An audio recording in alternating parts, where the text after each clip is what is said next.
The Battle of Chantilly took place on September 1, 1862, in Fairfax County, Virginia, as the concluding battle of the Northern Virginia campaign of the American Civil War.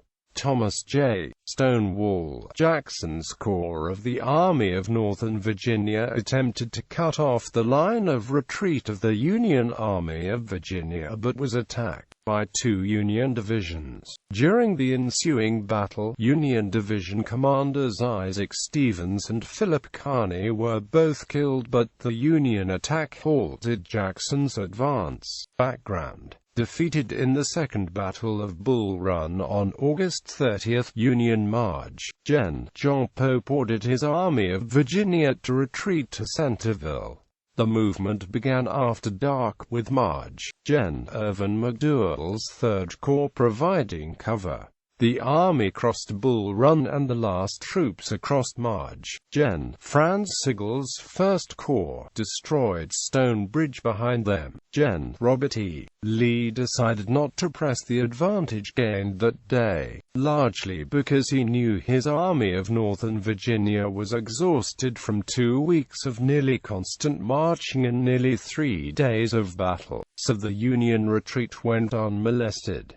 Lee's decision also allowed the Army of Virginia's Second Corps, under March, Gen. Nathaniel P. Banks, to consolidate with the bulk of Pope's army, marching in from Bristow Station, where they had been guarding the Army's trains. More importantly, Lee's decision bought time for the Union to push to the front the Army of the Potomac's 2V and 6th Corps, which had been brought from the peninsula, and much to March, Gen. George B. McClellan's dismay, placed under Pope's command.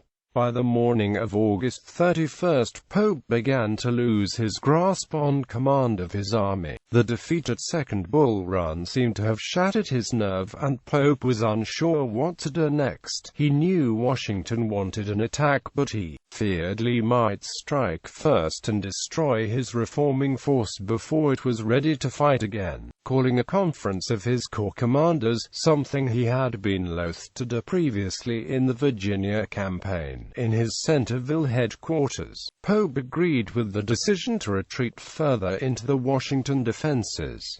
But a message from General-in-Chief Henry W. Halleck directed him to attack, and he ordered an advance on Lee's forces on the Manassas field. Lee, however, had already set in motion his own plan that would rob Pope of the initiative to attack.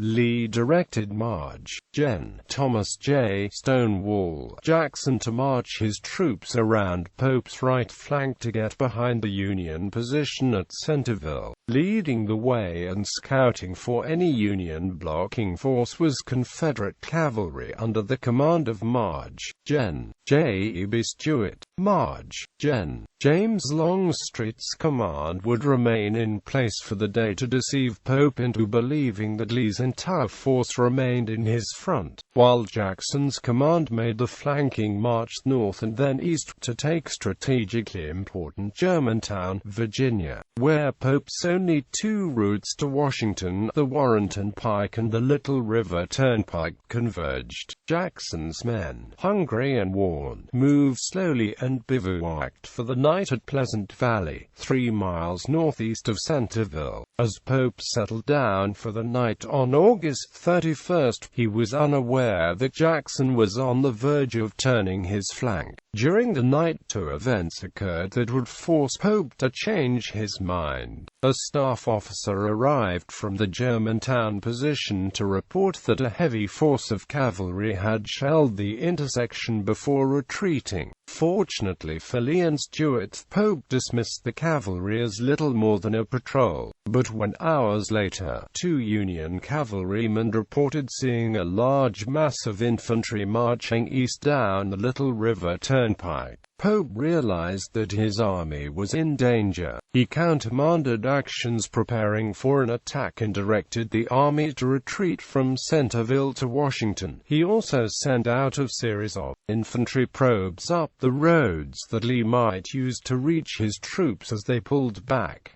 Opposing forces. Union-Confederate battle. On the morning of September 1, Pope ordered Marge, Gen. Edwin V. Summer of the 2nd Corps, Army of the Potomac, to send a brigade north to reconnoiter. The Army's cavalry was too exhausted for the mission, but at the same time, he continued his movement in the direction of Washington, sending McDowell's Corps to Germantown, where it could protect the important intersection of Warrenton Pike and Little River Turnpike that the Army needed for the retreat. He also sent 2 brigades from Marge, Gen. Jesse L. Reno's 9th Corps, under the command of Brig. Gen. Isaac Stevens, to block Jackson. Marge, Gen. Philip Kearny's division from the 3rd Corps followed later that afternoon. Jackson resumed his march to the south, but his troops were tired and hungry and made poor progress as the rain continued. They marched only 3 miles and occupied Ox Hill, southeast of Chantilly Plantation, and halted, while Jackson himself took a nap. All during the morning, Confederate cavalry skirmished with Union infantry and cavalry. At about 3 p.m., Stevens' division arrived at Ox Hill. Despite being outnumbered, Stevens chose to attack across a grassy field against Brig. Gen. Alexander Lawton's division in the Confederate center. The Union attack was initially successful, routing the brigade of Colonel Henry Strong and driving in the flank of Captain William Brown, with Brown killed during the fighting. The Union division was driven back following a counterattack by Brig. Gen. Jubal Early's brigade.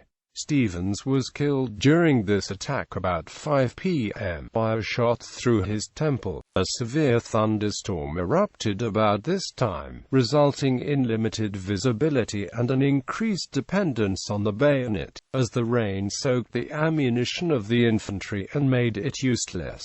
Kearny arrived about this time with his division to find Stevens' units disorganized.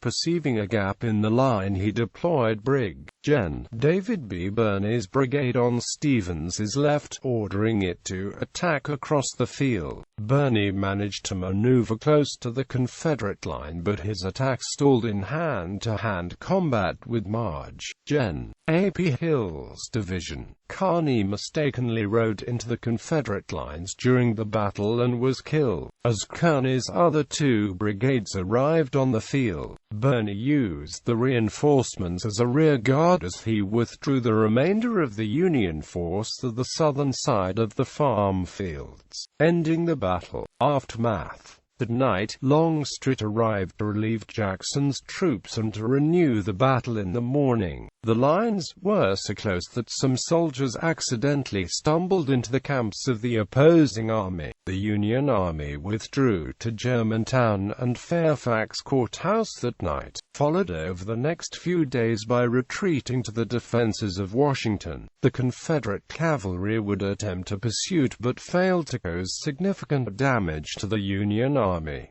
The fighting was tactically inconclusive, although Jackson's turning movement was foiled and he was unable to block the Union retreat to destroy Pope's army. National Park Service historians count Chantilly as a strategic Confederate victory because it neutralized any threat from Pope's army and cleared the way for Lee to begin his Maryland campaign.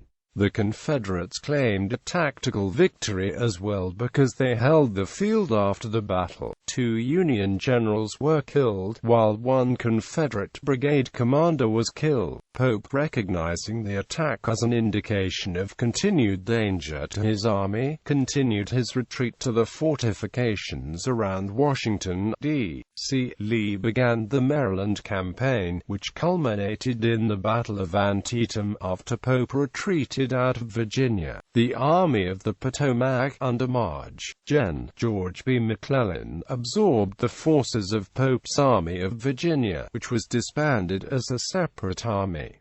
Battlefield today. The site of the battle, once rural farmland, is now surrounded by suburban development in Fairfax County. The modern thoroughfares of U.